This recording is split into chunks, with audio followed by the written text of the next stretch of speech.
about June 18th when I was down here. It was a very busy day, and there came a point when I needed to sit down and rest a little bit, and I came to this little bit park.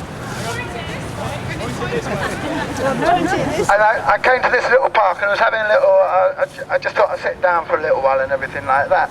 When just in front of me, something quite strange happened, and there was this woman who was banging this man's head against the floor. And it became apparent that he'd done something really bad to her, and somehow on that day it gave an occasion for her to explain to him in a very clear way that he should never do whatever he did to her ever again to anyone.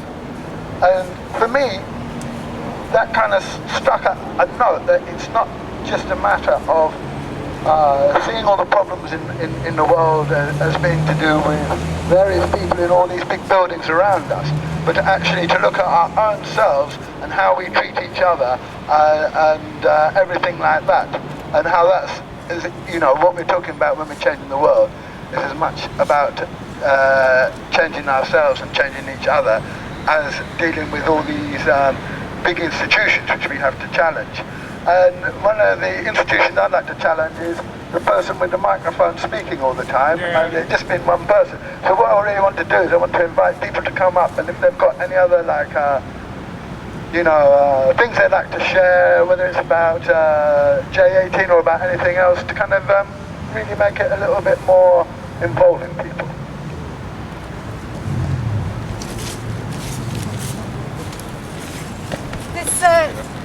This meeting on the 15th in Washington will primarily be about the Doha deal, shoving through the Doha deal, the trade deal. Music? Press on this. Yeah. Hello? Yeah? That's good. Okay. And then point the horn back horizontal. Right. Sorry. Thank you. Right. I know they were good for something. Right. The meeting this week in Washington will be, on the 15th, will primarily be about trying to shove through very quickly the Doha deal, the trade deal, to tie things up before people start realising that they want things to go back a bit more social. So I ran into Mark Tompsett that runs the BBC a couple of nights ago, and said that the BBC has never reported properly about international trade, which they haven't. And he asked me for information about it, and I sent it to him, and he's distributed it.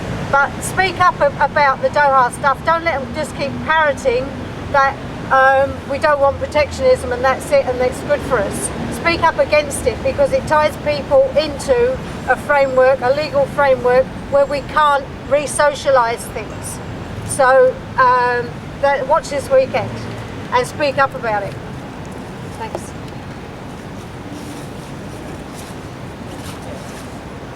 Do it again if you're not careful. Nice little bit of underground history is that you can see we're actually on the edge of a valley here. You can see the hill slightly goes down, and at the bottom of that hill, like just on the corner of that building there, is the River Walbrook, which is one of the 75 rivers and streams that runs under London that are all buried.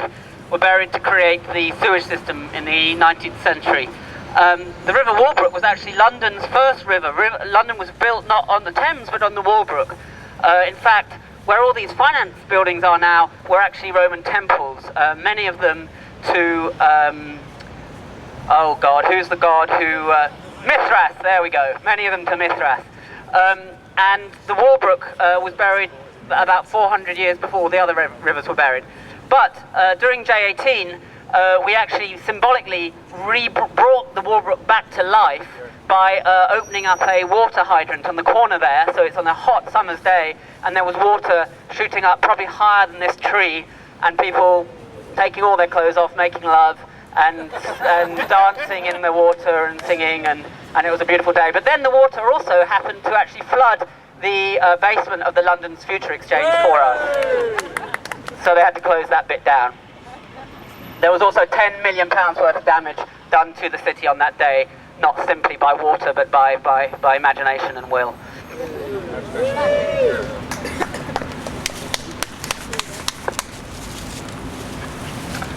Hello everyone, I'm a PCS member that was supposed to be on strike on Monday, but our National Executive Council called it off. But I won't go into that. I think we've got to go wherever workers are going on strike, because we've got to say that it's not the rich, it's not the poor that should have to pay for this crisis. It's the rich, and they should be taxed more. They, you know, wherever there's picket lines, we should be there to support anyone who fights back. In Southampton, they went on unofficial strike because they wanted to go on a 4-day week, and the workers there didn't accept it. It didn't happen at JCB, where they accepted wage cuts and cuts in. But wherever people are fighting back, if people are going to have their houses repossessed, I think all of us here, and there are thousands of people, millions of people that want to fight back, should be out there defending people. They did it, the Communist Party did it in the 1930s. I think we can replicate that. We can stop this crisis. We can do it, make sure that it's ordinary people that win and not lose out. Just one idea on that is we've had very fantastic street parties which kind of stopped about 10 years ago, but one idea that's come alive again now is a lot more decentralised local street parties. As soon as you have a street party, of course everybody in the street gets to know each other, and if we get to know exactly who might be threatened with eviction, we can use the street parties to get to know each other and closely monitor anyone under threat, and just simply make the whole street complete no-go area that no bailiff will want to go anywhere near. And we can do that right up and down the country, I think. One of the things that might get that started is to have, because I'm so interested in how hunter-gatherers organise, hunter-gatherers respect the moon, and every dark moon, hunter-gatherers need to make sure there's no light pollution, need to be able to connect with the ancestors, to see the stars, to know there's a Milky Way up there. And if we just start every time there is a dark moon, when astronomers and maybe little kids with optical telescopes might want to look up at the stars, switch off the lights, that could then be a kind of way of showing that we can at least do something collectively. It's not that difficult. You go to the wall, you switch the switch off, you do it collectively. You can see collectively that we can have a response, that we ourselves collectively can not only be consumers of this whole system, but we can also switch it off when we feel like it. And in doing that, we can start to make the conditions under which nobody will get evicted, because we'll be alert to every person who might possibly be evicted. Street parties, not centralised, but localised. I agree with you, man, it's more than that. Well, insurrection is a very good idea. Let's build towards it. Right, is there anybody else got something to say at this point? Okay, maybe you want to say something a bit later on. We're going to continue along down the road here.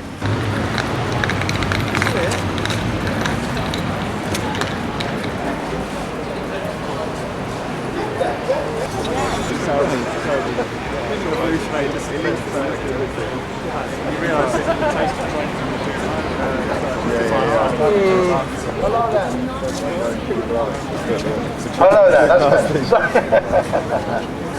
Yeah, one of the things, as mentioned before, there's a lot of churches around, and they're all linked in with the how the City of London works and how it functions, and the livery companies are an important part of it.